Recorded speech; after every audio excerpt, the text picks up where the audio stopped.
Seorang pendeta yang selama puluhan tahun dikenal sebagai orator ulung. Lidahnya begitu tajam, kata-katanya begitu memikat. Ia bukan sekedar penceramah, ia adalah pengguncang iman. Orang-orang menjulukinya pemburu akidah.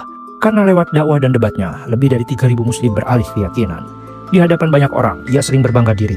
Lihatlah, katanya, bagaimana aku mampu mematahkan hujah Islam dengan satu ayat, satu argumen, satu kalimat. Dan benar, banyak yang goyah, banyak yang akhirnya meninggalkan agamanya. Nama pendeta ini semakin besar, semakin tinggi panggungnya, semakin luas pula pengaruhnya. Dan di balik semua itu, tersimpan sebuah misi, menjadikan Islam lemah, menjadikan umatnya rapuh, menjadikan keyakinan mereka hancur. Namun siapa yang sangka bahwa perjalanan yang panjang itu justru akan berakhir dengan sebuah kejutan besar. Bahwa sang pendeta yang dulu dikenal sebagai musuh Islam paling berbahaya, akhirnya bersujud, mengucapkan 2 kalimat syahadat. Dan yang paling mengejutkan, dia sekarang menjadi bagian dari agama yang selama ini ia lawan habis-habisan. Kisah ini bukan kisah biasa, bukan sekedar tentang seseorang yang berpindah keyakinan. Ini adalah kisah tentang pencarian kebenaran, kisah tentang hati yang gelisah, kisah tentang nur yang menembus kegelapan. Bayangkan betapa dahsyatnya perjalanan batin seorang pendeta yang setiap hari berdiri di mimbar menyerang Islam dengan logika dan retorika. Tapi di malam-malam yang sunyi, hatinya dihantui oleh pertanyaan-pertanyaan yang tak pernah terjawab. Ayat-ayat yang dulu ia jadikan senjata perlahan justru menjadi cahaya yang menyinari hatinya. Setiap debat, setiap diskusi, setiap serangan terhadap Islam justru meninggalkan jejak keraguan di dalam dirinya sendiri. Hingga akhirnya di titik terendah hidupnya, ketika semua kejayaan terasa hampa, ia menemukan bahwa kebenaran yang selama ini ia cari bukan di luar sana, melainkan di dalam kalimat yang sederhana. La ilaha illallah Muhammadur Rasulullah. Inilah kisah dramatis, kisah emosional, kisah yang membuat kita tersadar bahwa hidayah bisa datang dengan cara yang paling tidak kita duga. Dan yang lebih menggetarkan hati, jika seorang pendeta yang telah memurtadkan 3.000 muslim akhirnya mendapat hidayah. Bagaimana dengan kita yang sejak lahir memeluk Islam? Apakah kita sudah benar-benar menjaga iman kita? Atau jangan-jangan kita hanya sekedar mewarisinya tanpa pernah benar-benar memahaminya? Mari kita ikuti perjalanan menegangkan ini, sebuah kisah nyata yang akan mengguncang hati kita. Sebuah bukti bahwa kebenaran sejati tidak bisa dibungkam selamanya. Dan ketika waktunya tiba, kebenaran itu akan bersinar, bahkan di hati yang paling membenci sekalipun. Kisah perjalanan mu'alaf seorang mantan pendeta yang bertugas membuat murtad 3.000 muslim kembali viral di media sosial. Pada tahun 2002 lalu, kisah ini sempat menghebohkan jagat maya. Siapa yang sangka tugasnya berakhir sejak mu'alaf? Dilansir dari halaman TV News edisi 2 Mei 2025 yang juga dilansir dari YouTube channel YouTube RJL5 Fajar Aditya. Kisah ini menceritakan seorang kisah pendeta bernama Rudy Mulyadi. Walaupun sempat memurtadkan 3.000 muslim, mantan pendeta tersebut jatuh miskin setelah memeluk agama Islam. Tak ya, kisah mu'alaf seorang yang dipercaya sebagai pendeta kembali viral. Mantan pendeta yang bertugas agar 3.000 muslim murtad dan keluar dari agama Islam adalah sosok Rudy Mulyadi, di mana Rudy Mulyadi mantap memeluk agama Islam pada tahun 1994 silam. Rudy Mulyadi merupakan seorang pendeta terkenal di Jakarta. Sang istri, Ripka Hartini, adalah seorang misionaris gereja. Mereka dikaruniai anak yang menjadi aktivis gereja. Misi mereka sekeluarga adalah menyebarkan ajaran Kristen kepada banyak orang dengan berbagai cara. Salah satunya dengan memberikan sembako, memberikan bantuan pangan untuk mereka, membantu biaya pendidikan bagi anak-anak yang putus sekolah. Lalu setelah itu, mereka memberikan doktrin untuk berpindah keyakinan, mengajak orang-orang yang sedang tersesat dalam keyakinannya, serta memberikan doktrin atau menyisipkan pemahaman ilmu agama Kristen. Mereka memberikan pemahaman bahwa ajaran mereka penuh kasih sayang dan selalu ada kepada orang-orang yang membutuhkan. Mereka pun mendoktrin hal tersebut secara terus-menerus. Rudy mempunyai tugas untuk pembaptisan 3.000 muslim yang ingin memeluk Kristen. Rudy bahkan sampai survei ke rumah salah satu targetnya, sebut saja Bapak Abdullah. Saat itu, di kediaman Bapak Abdullah, Rudy merasa terkejut karena dia melihat banyak bingkai bergambar kaligrafi dan bertuliskan syahadat. Pada saat itu, sebagai syarat untuk berpindah keyakinan, maka bingkai kaligrafi yang berada di rumah Bapak Abdullah harus dilepas dan diganti dengan salib. Sepulangnya dari rumah salah satu jamaahnya tersebut, Rudy hendak pulang ke rumah dengan mengendarai mobilnya, dan selama dalam perjalanan, Rudy mendengar bisikan 2 kalimat syahadat pada telinganya. Asyhadu alla ilaha illallah wa asyhadu anna Muhammadar Rasulullah. Awalnya, Rudy belum menyadari bahwa bisikan itu adalah lafaz 2 kalimat syahadat karena dia terus mengabaikannya. Tapi entah kenapa, suara tersebut malah terus terngiang di telinganya sampai di rumah, bahkan sampai Rudy hendak tidur di kamarnya. Bisikan serupa terus muncul dan mendengung dengan kencang di telinga Rudy. Rudy pun berdoa dengan caranya sebagai seorang pendeta. Saat berdoa, ternyata bisikan itu tetap ada. Akhirnya, Rudy pun meminta bantuan rekannya untuk didoakan kepada teman-teman sesama pendeta agar imannya tidak luntur.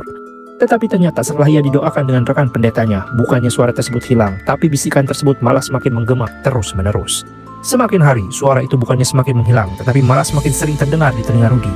Ketika dia mau makan, mau tidur, mau mandi, bahkan ketika khutbah di gereja pun masih ada dan selalu ada dengan ucapan yang sama, yaitu syahadat. Seiring berjalannya waktu, Rudi pun semakin resah terhadap bisikan tersebut. Pada akhirnya, ia merasa penasaran tentang arti dari dua kalimat syahadat tersebut. Rudi pun mulai mencari tahu lewat buku-buku tentang Islam, mulai dari sejarah Islam, tentang Nabi Muhammad, ketauhidan, dan satu buku yang menarik perhatiannya adalah kehidupan setelah kematian. Bisikan tersebut membuat Rudi terus mencari kebenaran tentang agama Islam pada tahun 1988 hingga 1994 silam. Semakin dekat dengan Islam, Rudi menyentuh terjemahan dalam Al-Quran. Rudi mulai membaca ayat-ayat Al-Quran dengan seksama sampai tidak terasa Rudi menyelesaikan bacaan terjemahan Al-Qurannya dari juz 1 sampai juz 30. Rudi benar-benar mencari kebenaran itu, tapi dia masih merahasiakan tentang pencariannya saat itu dari seluruh keluarganya. Seluruh keluarganya mulai melihat ada kegelisahan yang disembunyikan oleh seorang Rudi.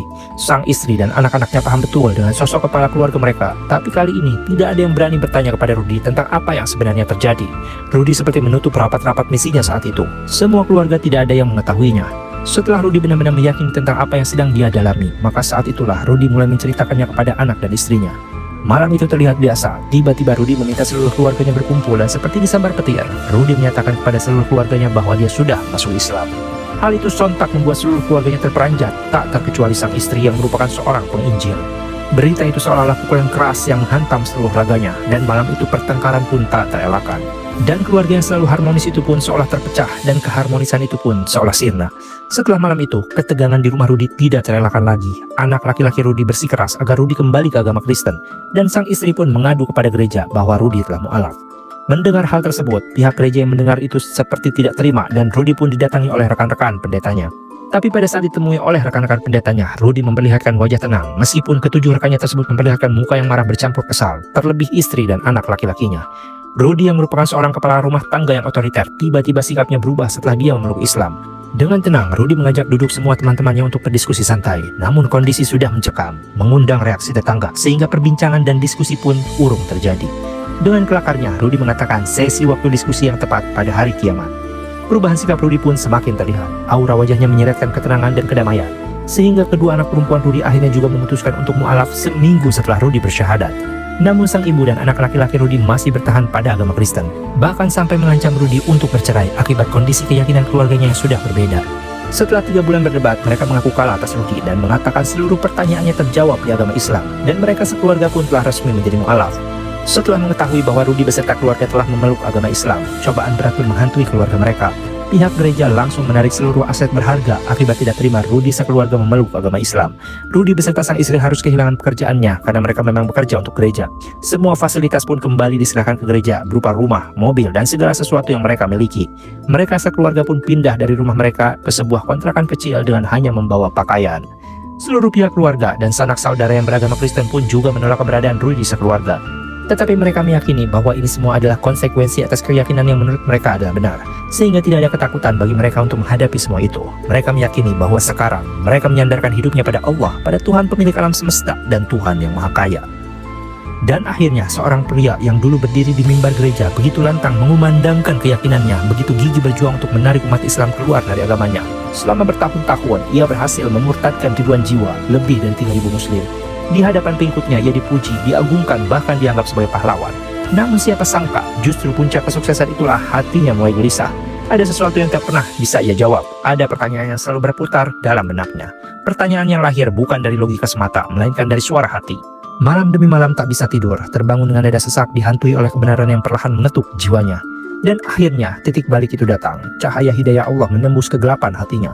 Satu demi satu tembok kesombongan yang ia bangun runtuh tak bersisa. Sang pendeta yang dulu begitu membenci Islam justru kini bersujud dalam air mata, mengucapkan 2 kalimat syahadat dengan penuh haru. Dari bibir yang pernah melukai umat ini, kini lahir kalimat paling agung. Dan inilah pesan yang harus kita renungkan. Jangan pernah meremehkan kuasa Allah, jangan pernah berputus asa dari rahmatnya, dan jangan pernah menganggap bahwa seseorang terlalu jauh untuk mendapatkan hidayah, karena hidayah itu bisa datang kapan saja, pada siapa saja, dengan cara yang tidak pernah kita duga. Hari ini kita menyaksikan seorang mantan pendeta yang telah memurtadkan ribuan muslim justru berdiri tegak sebagai seorang mualaf. Maka dari itu, mari kita jaga iman kita, mari kita kuatkan diri dengan ilmu, dengan doa, dengan amal, karena iman adalah nikmat terbesar dan kehilangan iman adalah kerugian yang tiada tara. Jangan pernah merasa kecil, jangan pernah merasa kalah, karena kita bersama Allah dan ada Al-Quran serta doa orang-orang yang beriman dan janji kemenangan yang pasti. Dan seperti kisah mu'alaf sang pendeta ini, semoga kita semua semakin yakin bahwa tidak ada yang lebih indah daripada kembalinya kepada fitrah, kembali kepada sang pencipta dengan hati yang bersih. Dan semoga kita selalu diberikan rasa istiqomah. Dan inilah bukti nyata bahwa hidayah Allah lebih dahsyat daripada segala tipu daya manusia. Hidup adalah perjalanan, dan kadang jalan yang kita tempuh justru membawa kita pada ke arah yang sama sekali tak terduga. Lahir sebagai keturunan Tionghoa, tumbuh besar di lingkungan keluarga yang taat, dan kemudian menjadi seorang pendeta di usia muda, itu adalah jalannya, jalur yang ia yakini telah digariskan sejak lahir. Namun siapa sangka, suara yang selama ini ia abaikan, suara dari lubuk hati yang paling dalam, justru membawanya pada satu keputusan besar dalam hidupnya. Saat semua orang mengira dia sudah menemukan Tuhan, ternyata dia masih merasa kosong. Ada lubang yang tak bisa diisi oleh kata-kata, tak bisa ditambal oleh dogma, dan tak bisa dijelaskan oleh apapun, selain pencarian yang tulus akan kebenaran. Dan disinilah semuanya dimulai, bukan sebagai pendeta, bukan sebagai aktivis gereja, tapi sebagai seorang pencari. Ia membaca Al-Quran diam-diam, berdebat dengan dirinya sendiri pada setiap malam, hanya demi menangis dan bertanya, amarahnya, karena semakin ia mencari, semakin banyak pertanyaan yang muncul. Tapi dari sanalah perlahan hidayah itu datang. Hingga akhirnya, pada suatu malam yang sunyi, dengan air mata yang tak terbendung, ia mengucapkan 2 kalimat syahadat, bukan karena dipaksa, bukan karena kecewa, tapi karena hatinya merasa tenang. Ia tahu bahwa ini bukan akhir dari segalanya. Ini adalah bab baru yang akan mengubah jalan hidupnya. Meski keluarga menolak, teman menjauh, lalu ia kehilangan jabatan, kehilangan identitas lama, tapi ia tidak pernah kehilangan harapan. Bertahun-tahun kemudian, pria yang dulu berdiri di mimbar gereja, kini berdiri di mimbar masjid. Tak lagi menyampaikan khotbah yang sama, tapi dengan semangat dan cinta yang lebih dalam dari sebelumnya. Ia kini adalah seorang ustadz, seorang dai yang berdakwah bukan hanya dengan ilmu, tapi juga dengan pengalaman yang mengoyak hati.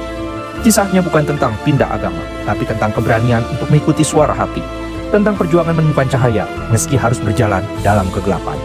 Inilah kisah luar biasa seorang pendeta Tionghoa yang kini menjadi seorang ustadz, sebuah perjalanan iman, pencarian kebenaran, dan kemenangan atas rasa takut. Seorang pendeta yang sangat fanatik terhadap ajaran Kristiani bahkan telah berikrar bahwa suatu kemustahilan untuk dia mempelajari Al-Quran bahkan sampai mu'alaf. Tapi ternyata Allah lah zat pemilik hati semua makhluk, dan ketika Allah yang berkehendak, tidak ada lagi satupun di dunia ini yang bisa menahannya. Inilah kisah seorang ustadz yang dulunya adalah seorang pendeta setelah mendapatkan hidayah dari Allah bernama Muhammad Anugrah Ong. Dilansir dari channel YouTube Laskar Tujuh Langit, Ustadz Anugrah, begitu dia disapa, merupakan seseorang keturunan Chinese dari daerah Banjarmasin, lalu kemudian merantau ke kota Palu, Sulawesi, dan kemudian menetap di sana. Perjalanan hidupnya bermula sebelum dia memutuskan menjadi seorang pendeta, di mana dulunya Ustadz Anugrah adalah seorang seniman tato. Saat masih muda, dirinya ikut pergaulan bebas, sehingga jarang berada di rumah, dan lebih sering berada di jalanan bersama teman-temannya, terlebih profesinya yang saat itu yang sangat mendukung untuk dirinya masuk ke dalam pergaulan bebas lebih dalam lagi. Saat itu, belum terbesit dalam pikirannya untuk mendalami suatu agama tertentu. Meskipun saat itu dia bersama keluarganya adalah seorang Nasrani. Tapi baginya, beribadah di gereja hanya sebagai sebuah ritual tahunan yang dia lakukan hanya setahun sekali. Sehingga baginya agama bukan jadi sebuah kebutuhan baginya. Sampai akhirnya, dia merasakan bahwa ada kehampaan dalam dirinya, dan Anugrah pun merasa jenuh dengan keadaan hidupnya selama ini.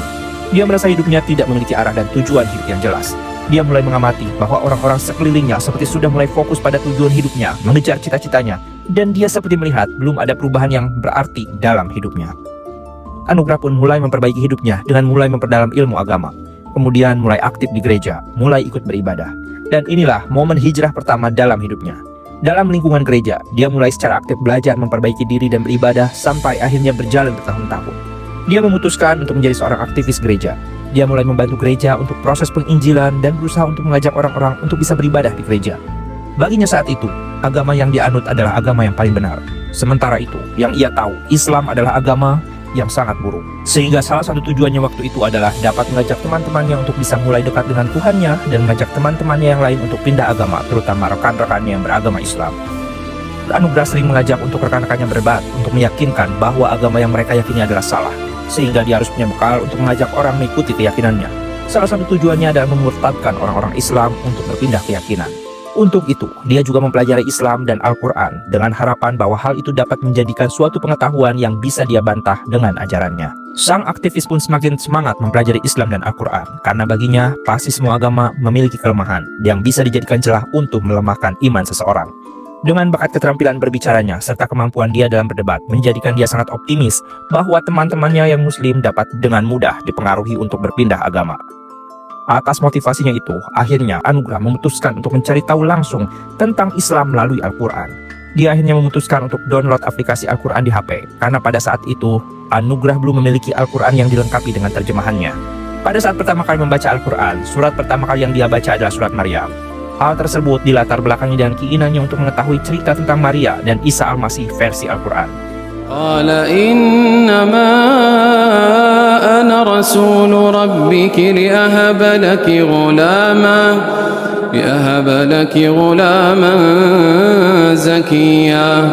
قالت أنا يكون لي غلام ولم يمسسني بشر ولم أك بغيا قال كذلك قال ربك هو علي هين ولنجعله آية للناس ورحمة منا وكان أمرا مقضيا.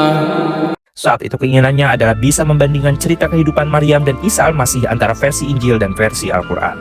Setelah dia membaca Al-Quran, ternyata banyak kemiripan kisah antara keduanya. Dan setelah itu dia mulai meyakini dan memahami bahwa Yusuf dan Nabi Isa adalah satu pribadi, di mana umat Islam memanggilnya Nabi Isa alaihissalam dan umat Kristen memanggilnya dengan Yesus atau Isa Al-Masih. Seperti halnya Nabi Muhammad yang memiliki banyak gelar seperti Al-Amin atau Nabi Muhammad SAW, atau ada yang menyebutnya juga dengan Rasulullah. Anugrah semakin penasaran dengan kisah-kisah yang diceritakan dalam surat Maryam, sehingga tanpa terasa dia telah membaca terjemahan surat Maryam itu sampai dengan selesai. Tak henti sampai di situ, ternyata Anugrah juga melanjutkan pembacaan Al-Quran pada surat-surat yang lainnya, karena dia mulai menemukan adanya kenyamanan dalam membaca Al-Quran, sehingga dia mulai merasa apa yang dijelaskan dalam Al-Quran itu sangatlah jelas. Tanpa dia sadari bahwa dia sudah menghabiskan waktu hampir 2 tahun dalam membaca dan meyakini Al-Quran, baik untuk surat Maryam maupun surat-surat yang lainnya. Dan dalam waktu tersebut, dia belum juga menemukan sesuatu keganjilan atau kesalahan. Bahkan selama itu dia malah menemukan konsistensi antara ayat yang satu dengan ayat yang lain dalam Al-Quran. Selain itu, setelah dia membaca Al-Quran, dia mulai menyadari konsistensi konsep Tuhan dalam Islam yang dijelaskan dalam Al-Quran. Di mana pada Islam, konsep Tuhan itu begitu jelas, yaitu Tuhan yang Maha Esa. Tuhan itu satu, dan Tuhan inilah zat yang disembah oleh semua muslim di seluruh dunia, tanpa perantara. Tuhan juga merupakan zat yang Maha Kuasa, yang tidak membutuhkan yang lain. Allahu la ilaha illa huwal hayyul qayyum la ta'khudhuhu sinatun wa la nawm lahu ma fis samawati wa ma fil ard man dhal ladhi yashfa'u 'indahu illa bi idhnihi يعلم ما بين أيديهم وما خلفهم ولا يحيطون بشيء من علمه إلا بما شاء وسع كرسيه السماوات والأرض ولا يؤوده حفظهما وهو العلي العظيم. Entah kenapa, perlahan-lahan dan sedikit demi sedikit, Allah tunjukkan hidayah Islam kepadanya. Meskipun saat itu dia masih aktif sebagai aktivis gereja, Anugrah juga masih aktif membantu bagian penginjilan untuk anak-anak muda. Pada saat itu juga, aktivitas gereja terus berjalan seperti biasa, tapi di sisi lain, Anugrah terus memahami Al-Quran, karena sekarang dia sudah merasakan adanya rasa penasaran yang tidak bisa terbendung dalam memahami Al-Quran. Puncaknya, kebahagiaan Anugrah selama menjadi seorang aktivis gereja hampir sempurna. Dia memiliki keluarga yang harmonis, usaha yang berkembang pesat, ekonomi keluarga yang stabil, serta kegiatan di gereja yang sudah sangat terarah dan juga teratur. Sampai akhirnya terjadi sebuah musibah besar yang menghantam Palu, yaitu gempa besar yang disusul dengan tsunami. Musibah itu benar-benar meluluh lantahkan kota Palu pada saat itu. Masih ingat dalam benaknya hari itu, tanggal 28 September 2018, langit Palu tampak cerah, anak-anak bermain, orang-orang beraktivitas seperti biasa. Tak ada yang menyangka bahwa hari itu akan mengubah segalanya. Pada pukul 18:02 waktu Indonesia bagian tengah, bumi mulai bergetar, bukan hanya sebentar, tapi mengguncang dengan kekuatan 7,4 magnitudo. Jalan-jalan terbelah, bangunan runtuh, dan teriakan mulai menggema di antara puing-puing. Namun guncangan itu hanyalah awal. Beberapa menit kemudian, gelombang raksasa datang menghantam. Tsunami setinggi 6 meter menerjang garis pantai Palu. Hanya dalam hitungan detik, rumah-rumah pun lenyap. Masjid, sekolah, pasar, semua tersapu tanpa ampun. Air itu datang tak diundang, membawa maut, membawa duka, dan menyisakan kehancuran yang tak bisa dibayangkan. Namun yang lebih mengerikan adalah fenomena yang jarang terjadi, likuifaksi. Tanah padat tiba-tiba berubah menjadi lumpur, rumah-rumah, jalan raya, bahkan ribuan manusia tenggelam tanpa sempat berlari.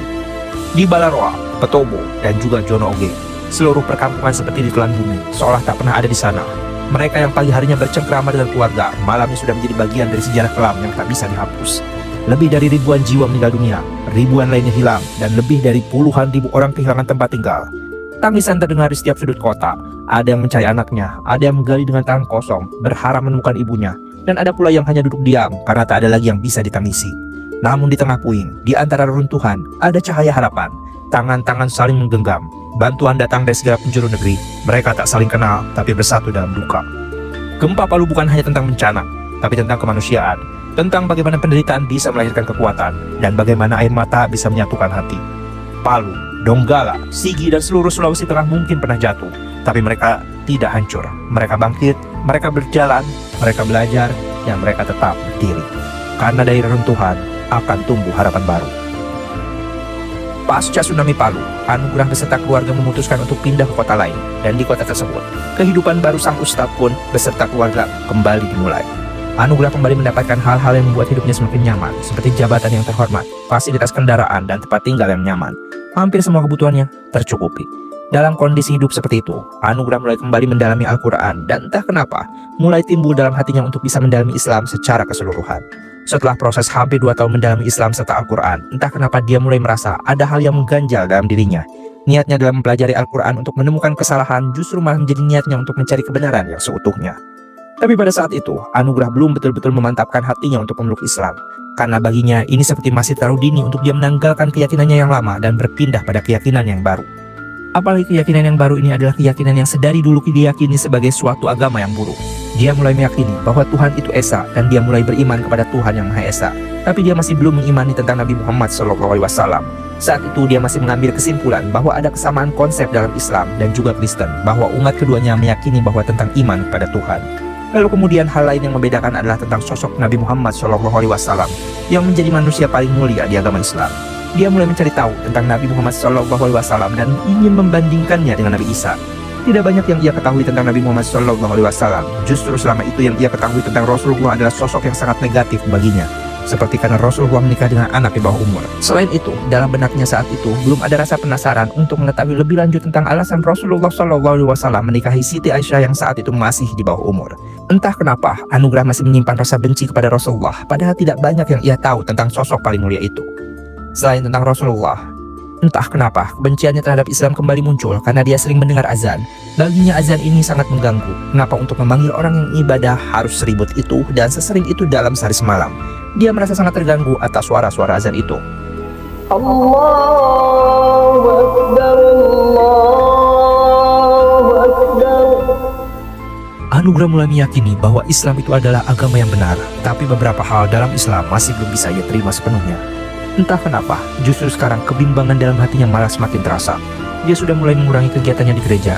Dia mulai merasa tidak nyaman dan merasa sudah tidak sepemikiran tentang apa yang diajarkan kepadanya selama ini. Anugrah mulai mengurangi frekuensi kehadirannya di gereja. Bahkan tak jarang, dia justru tidak hadir dalam acara-acara gereja. Perubahan itu sepertinya mulai dirasakan oleh sang istri, di mana sang istri masih aktif dengan kegiatan-kegiatannya di gereja. Bahkan beberapa zaman mulai menanyakan keberadaan Anugrah yang mulai sering tidak hadir dalam acara tersebut. Sang istri pun mulai menyadari perubahan besar dari sikap suaminya itu, dan sepertinya mulai merasakan bahwa ada kegelisahan besar yang sedang disembunyikan oleh sang suami. Pencarian cahaya Islam Anugrah sepertinya tak berhenti sampai di situ. Dia ingin benar-benar tahu siapa itu Nabi Muhammad SAW. Dia ingin benar-benar tahu siapa itu sosok Nabi Muhammad SAW dan kenapa seluruh kaum muslim begitu mengaguminya, sampai akhirnya jalan takdir mempertemukannya dengan seorang ulama besar dari Jember. Dengan keinginan dan rasa penasaran yang tinggi, Anugrah mencari cara agar bisa bertemu dengan ulama tersebut untuk dapat menanyakan langsung bagaimana sosok Nabi Muhammad SAW. Dan seperti benar-benar menemui jalan keislamannya, Anugrah berhasil menemui ulama tersebut dan langsung berbincang intens untuk mencari tahu semulia apa sosok Rasulullah SAW. Sang ulama pun memberikan kesempatan kepada Anugrah untuk menanyakan apapun tentang Rasulullah. Dan tidak terasa perbincangan itu pun terjadi bukan hanya sekali tapi berkali-kali hingga hampir seminggu penuh. Anugrah dan sang ulama bertemu dan menggali tentang Rasulullah. Dengan detail sang ulama menjelaskan semua hal yang menjadi pertanyaan besar dari diri Anugrah. termasuk tentang alasan mengapa kita dianjurkan membaca sholawat kepada Rasul dan meminta syafaatnya. Setelah pembicaraan panjang lebarnya dengan sang ulama, Anugrah menarik kesimpulan bahwa Nabi Muhammad SAW dan Nabi Isa memiliki kesamaan, yaitu sama-sama memerintahkan untuk menyembah Tuhan yang sama dan bukan memerintahkan umatnya untuk menyembah mereka. Dari situ hati Anugrah mulai bergetar, batinnya tersentak, dan dia mulai menemukan kembali fakta tentang konsistensi Islam dalam berbagai sumber. Setelah itu, dia semakin yakin akan keyakinannya tentang Islam. Hal ini pun langsung dia utarakan kepada istrinya. Dia memutuskan untuk mengajak istrinya untuk bersahadat bersama-sama. Tetapi sepertinya ujian keyakinan kembali dihadapkan pada Anugrah, di mana sang istri yang dulunya adalah seorang muslim, dan atas ajakan Anugrah, akhirnya sang istri memutuskan untuk menjadi seorang Nasrani. Sepertinya sang istri mulai merasakan nyaman dengan agama barunya, maka ada penolakan saat Anugrah akan mengajak kembali istrinya untuk menjadi seorang mu'alaf. Saat ini, dia merasa pemahamannya tentang Al-Quran dan Islam masih sangat jauh dari cukup untuk kembali meyakinkan istrinya dalam memeluk Islam.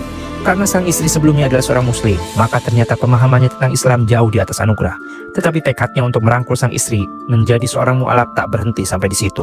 Anugrah pun mendatangi seorang ulama besar dan juga populer dengan harapan bisa membawa sang istri untuk sama-sama menjadi seorang mu'alaf. Jalan menuju keislaman pun akhirnya semakin terbuka, di mana sang istri akhirnya mau untuk menjadi mu'alaf bersama Anugrah. Anugrah pun kembali menemui sang ulama besar beserta istrinya untuk bisa dibimbing bersyahadat.